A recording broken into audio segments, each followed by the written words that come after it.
What's up, everyone? It's your boy Cam here for another episode of KWC. Today I got a very, very special guest, guys. A man of many talents, a man of the Lord, a man who's been making some headway in Canada and throughout the States now.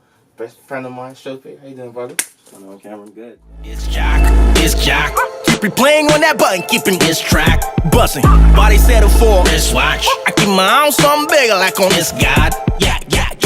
I'm just a part of his plan. Can't imagine that I'm rapping with a band in my hand to call this. Today we're here at Legitimate Studios with an A. Remember that? So we're gonna jump into it. So first of all, I want to say congratulations. And then you guys your record label, Role Model Records, just did 5 years. Right. How's it been, man?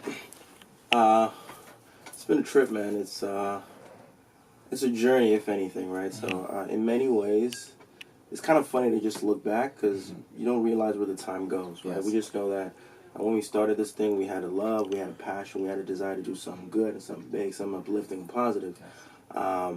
But we didn't really know like what was ahead of us because none of us had ever like run a label before. You know what I mean? And so you just put one foot in front of the next, and you just keep going. You put your head to the grindstone, and just keep working. Successes and failures and obstacles and challenges, and you look back and you're like, yo, dag, I can't believe I've covered that much ground already. It's been 5 years. So it's kind of amazing to look back and the average listener or the average person looking from the outside, they may not really understand just how big of a deal that is to have something that's been consistently going for 5 years through obstacles and challenges. But we do, you know what I mean? And anybody who's ever tried to start something knows just how challenging it is. So it's really amazing that we've been going strong for 5 years, and there's no sign of stopping. You know what I mean? So it's really good, man. It's really good. I'm thankful, and it's such an honor. That's great, man. I love it, man. I got the privilege on Friday night. I know you guys had your 5th year anniversary concert. Right. And I thought you performed. Great performance, man. Real great performance. How was it seeing, I guess, all your family, your friends, or your day one fans? And what do you take from that that show on Friday? It was so good, man. It was so good because, so when I first started, I used to perform in the city a lot. Okay. And I still perform in the city, but not as much, right? Okay. So a good chunk of my shows are outside of the city now. Yes. So getting the opportunity to come and see faces that I hadn't really seen in a concert setting for a long period of time, kind of like, yo, dude, I remember when you used to come to like every single one of my concerts kind of thing, right? Okay.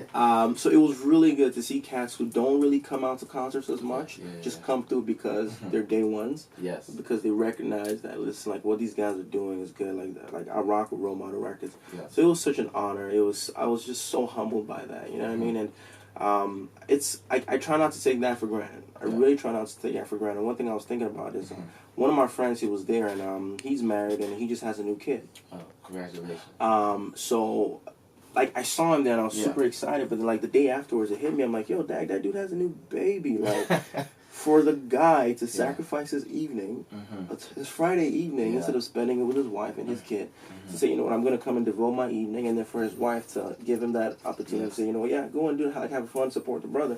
Like, I don't take that for granted, right? And in fact, one of my other homies, he brought his baby with him to the show. You know what I mean? So I don't take those kind of things for granted, just because for someone to say, it's not just the 2 hours of the show, it's the drive time, it's the concert, it's the after party, it's the chilling afterwards. Yes. And so I don't take it for granted. So when I see when I see something like that happened on Friday, I was just so humbled and just reminded that ultimately this is so much bigger than just me. Yes. People are supporting this thing because there's something in there that they personally identify with. You know what I mean? Yeah. Which is really just an indication to us that we're fulfilling what we set out to do in the beginning, which was just to encourage people to be role models, you know, wherever they are. So it was such a humbling experience. And I was just sort of like reignited in my passion to keep doing what it is that I do for people. Yes. Okay. Now recently you were voted to perform at the A3C Festival in Atlanta. How was that cool? And people who probably never seen the show, what could they get out of this performance you're gonna do down there, man? Well, I mean, you saw me perform. You saw me perform on Friday. You can probably do that. It was phenomenal, man, because anybody who doesn't know anything about A3C is the biggest hip-hop festival probably in the world. Yes. You know what I mean? I'm talking mainstream. And so I have never been to A3C before. Okay. I've heard about it. Yes. Okay. And this year I figured, you know, let me try to see if I can get on the bill. And it's amazing that the first time I'm ever going to A3C, I'm actually going to perform. You know what I mean? So I'm super stoked. I'm super stoked. And anybody who, even if someone hasn't seen my show before, be ready to turn up. Like, just turn all the way up. Oh, yeah. If you're allergic to sweat, then don't stay in the front row. I'm sorry. You hear that, guys? Yeah, I mean, so it's going to be a good time, a well of a time. It's going to be turned up. But at the same time, you're going to find that you're going to be able to turn up, but at the same time, like, still be inspired and still be encouraged at the same time. Like, yes. Yeah, I mean, just because I say turn up, you ain't going to lose your mind and like, just let go of all sorts of common sense. That's not the case. So you will be inspired. You will be encouraged to be a better person. But at the same time, like, just expect a lot of high energy, So man, like this is gonna be a unique one for me. Yes, it's gonna be a unique one just because of the scale of the platform. This is a new demographic of people who have probably never heard my music before. Some may not have, but most probably haven't. Okay. And it's a certain type of people. So I'm really putting a lot of thought into how I craft my set to have maximum impact. And I believe that people are probably going to be like, yo, why have I been sleeping on you? Shame on me. It's true. It's true. I mean, I'm just saying that right now. Don't sleep on this guy, I'm telling you. Great. So I know last August you dropped your EP, right? Shope. Right.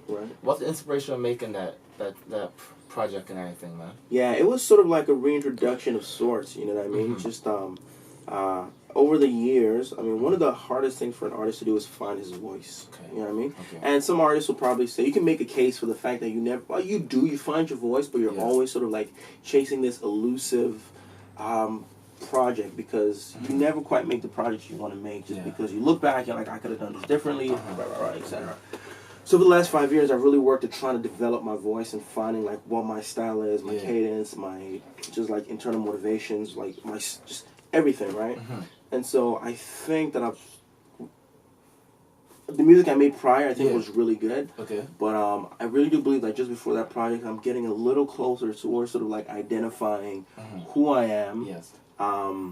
What I do best, what I love doing, what my brand is, what my sonic categories are. Yes. And so that project was sort of just like a reintroduction of sorts. So you know what, this is me. Yes. And I'm not saying I'm not gonna experiment. I'm not saying I'm just gonna pigeonhole myself. I will try many different things. Of course. But overwhelmingly, I felt as though this project is really indicative of the kind of music you can come to expect from me. You know what I mean? That's hard hitting. Yes. That's open, honest, and vulnerable. But at the same time has like maximum impact and can actually like encourage people to live better lives. So so that project, the inspiration was sort of like, how can I sort of reintroduce people to this thing that I think I've discovered. I think I've come to better terms with who I am. Yes.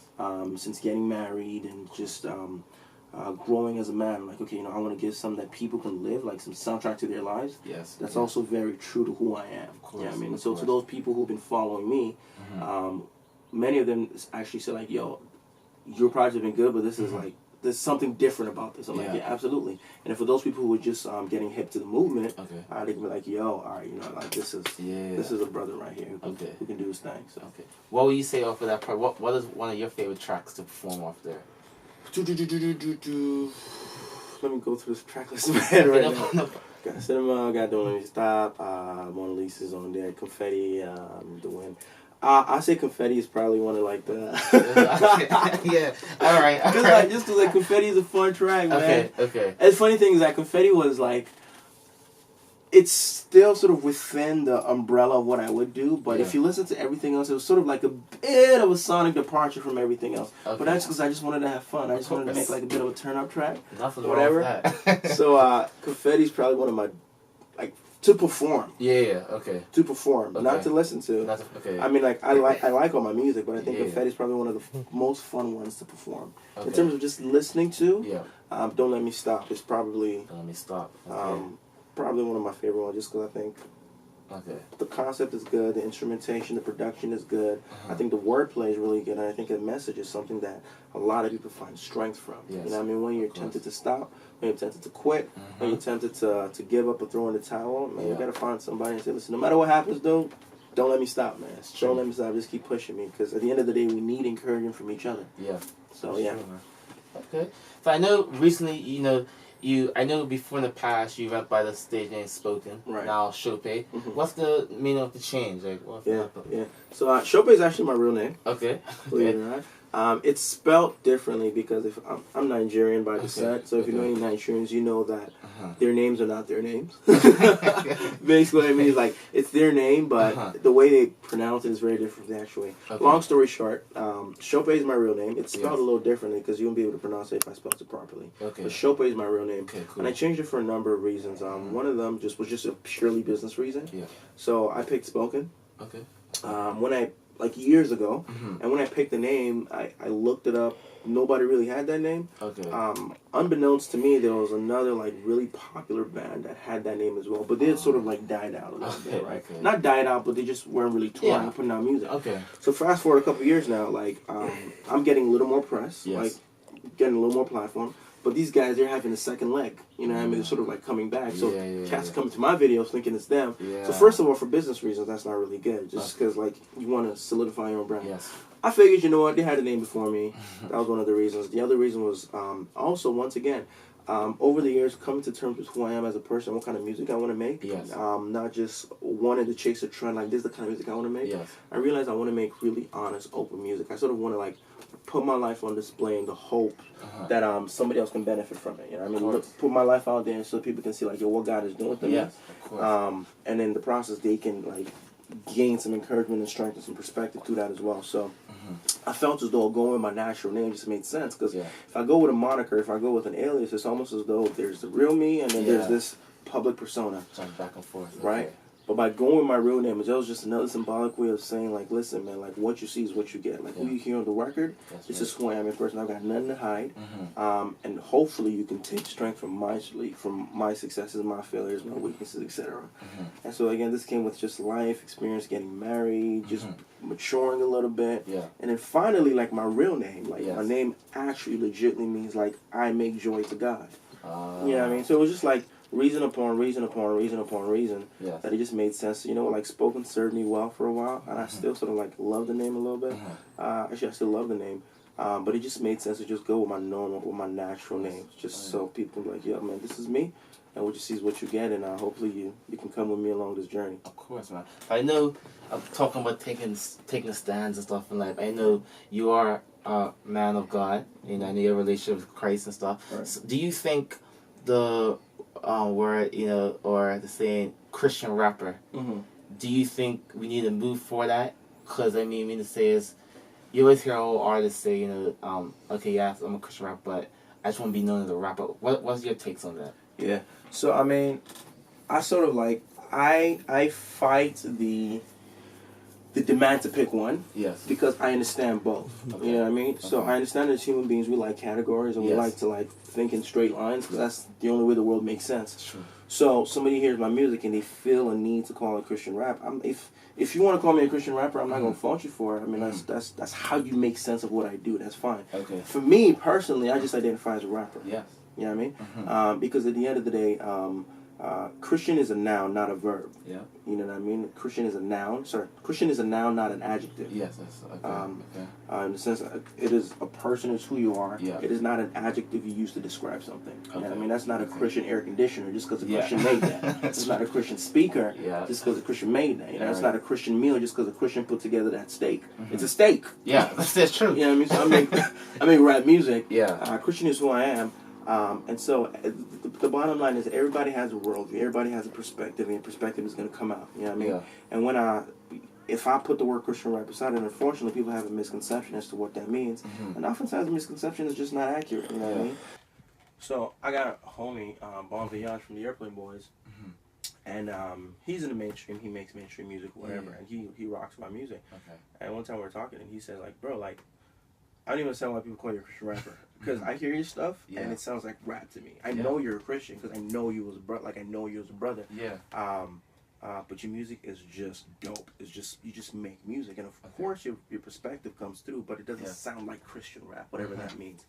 And so like ultimately, people are gonna call me what they're gonna call me. But for me, I'll say, listen, I'm a rapper. At the end of the day, everybody has their views about whatever. Mainstream rappers, they're religious as well. Yeah. Whether it's Christianity or whether it's the Church of Money, Sex, and Alcohol. At the end of the day, they speak their perspective on things, and I'm going to speak my perspective on things. And my perspective is like, yo, life is bigger than any single one person. Let's live in such a way that is actually worthy of following. You know what I mean? And so I don't necessarily call myself a Christian rapper. Other people call me that, and I don't take fault with that, because I mean that's how you make sense of it. That's fine. But at the end of the day, it's dope hip hop. Yeah. It's dope hip hop. You can't front. You hear it, and it can go tit for tat with anybody else, and at the end of the day, I'm just trying to speak something positive. So that's sort of how I fall on that. No problem. So I know right now we're in your DJ Legit studio right now. So tell me about like working in here, and I guess different inspirations, like how the working in here, I guess, man. How how I come up with records and things? Yeah. It could be any number of things. So typically, I find that I need to hear an instrumental first. Okay. You know what I mean? Okay. Yeah. And then that's how it comes along. So I just it depends on what season of life I'm in. True. But typically, the instrumental always like more than likely dictates what direction I should go with it. You know what I mean? So I'm actually just in the process of collecting some instrumentals, just concepting, and then we'll see. I can never really fully know where the song is gonna go. I just know I have an instrumental, and then it sparks something within me, and I'm like, all right, cool. I think it's where I want to go. Spend a little while thinking about it, and then I'll put pen to the pad or thumb to the phone. Alright. Sounds good. So I would have to only guess that's a hidden talent, or it could be, if it's not hidden talent, what's something you do? I guess when you're not rapping, or I can juggle and ride a unicycle at the same time. Okay. No, I can't. I'm just playing. That would be good. No, I'm just playing. Bring that to my live show. No, so a couple things. I once upon a time used to want to be a doctor. Okay. And so like I find like human biology and science super fascinating and all that stuff. So like academically, my background is human biology, health and disease. So I have a bachelor's there, and I just got a second bachelor's in teachers college. So I'm actually about to be like a certified teacher. Okay. Stuff like that. So I mean, I'm all about like progressing through life and like doing what you need to do in order to like grow as an individual. Yes. You know what I mean? Sure. And so I value education, right? I think education is like a real good thing to possess. So I got my bachelor's, and I'm getting a second bachelor's now, which is a teaching certification, and it's in the sciences and all that stuff, because I find that stuff super fascinating, super interesting. So cool, man. So I know you shared this stage with some very big artists as Lecrae, Trip Lee, Tory Lanez. How was it being on the bill with these guys, I guess? And what do you take away probably from their shows, or even? So I mean, like I'm a student. Yeah. You know what I mean? So when I get the opportunity to perform alongside any of these guys, I'm there to like just soak up as much as I can. You know what I mean? Just whether it's performance tips, or whether it's just life tips. You know what I mean? Yeah. So getting the opportunity to talk and build with some of these guys, I realized that their passion comes out not just because they're good at what they do, they are, but because they live the life of actually trying to make impact. You know what I mean? So whenever I'm at these shows, I'm a student. I'm just there. I'm trying to like learn as much as I can, and at the same time, I'm also trying to like give a good show. You know what I mean? So when I go, I sort of know like in these avenues, like, okay, I'm the third act, or not the third act, like I'm not the headliner, like, but I sort of go into those performances saying, okay, what can I do in order to get people to regret the fact that they've been sleeping on me, right? So I go there to learn, and I also go there to just like do my thing as well, and it's a benefit, man. It's such a wonderful experience where industry vets, they look at you and you're like, yo, like wow, who are you? Yeah. That's true. This guy, why is he here? And he's so good. So, I mean, so that's good, man. That's good. So what's next on your agenda for you, man? What's next for you? I'm writing right now. I'm writing, right? So I went through a period of just focusing on like the business side of RMR. Role Model Records, and so now we put out a project by Drew, who's another artist signed to the label. Phenomenal project. It's on the website, rolemodelrecords.ca. Get that. So now I'm actually like sort of getting back in the creative space right now. So I can't really give a release date yet. Okay, no problem. But No problem. a song may or may not be in the pipeline within the next couple of weeks. Okay, all right. May or may not. All right. And then I'm just like working on projects. I don't really know what it's gonna look like yet, but I'm getting back in some creative space right now. So definitely writing. But people will get something from me, God willing. I will say in I want to say 3 weeks or less. Remember that. 3 weeks or less, maybe even before that. But they will get something. If it's a single or something, they will get something. Okay. Then moving forward, I'm definitely working on something. Plus, I'm also performing a lot. So yes, I've got a couple shows aside from A3C in Atlanta. I've got another conference in Chicago. Yes. Doing some spots at a couple high schools in the city. And working on some other things. I'm also performing as well. All right, wonderful. So where could people find you on social media and all that, man? Social media, at all of Shope. So ALL, all, OF, of, SHOPE, Shope. At all of Shope. That's me on Instagram, that's me on Twitter, soundcloud.com/all of Shope. And then the website is rolemodelrecords.ca. Okay. All spelled normally, rolemodelrecords.ca, man. That's get hip to the movement, man. We're trying to get people to be real role models wherever you are, man. You got to live in a way that's actually worthy of following, because at the end of the day, all of us have people looking to our lives, so you got to ask yourself, like, what kind of example am I setting for them? That's so true, man. Yeah. I want to thank you for coming on the show, man. Thank you for having me, man. Anytime, brother. Anytime, brother. Well, guys, you know it's me again. It's your boy Cam. Remember to follow me on Twitter. It's at Cameron Bolden. Remember that #1 sign. And Instagram is Kick It With Cam. All right, guys. I'm out.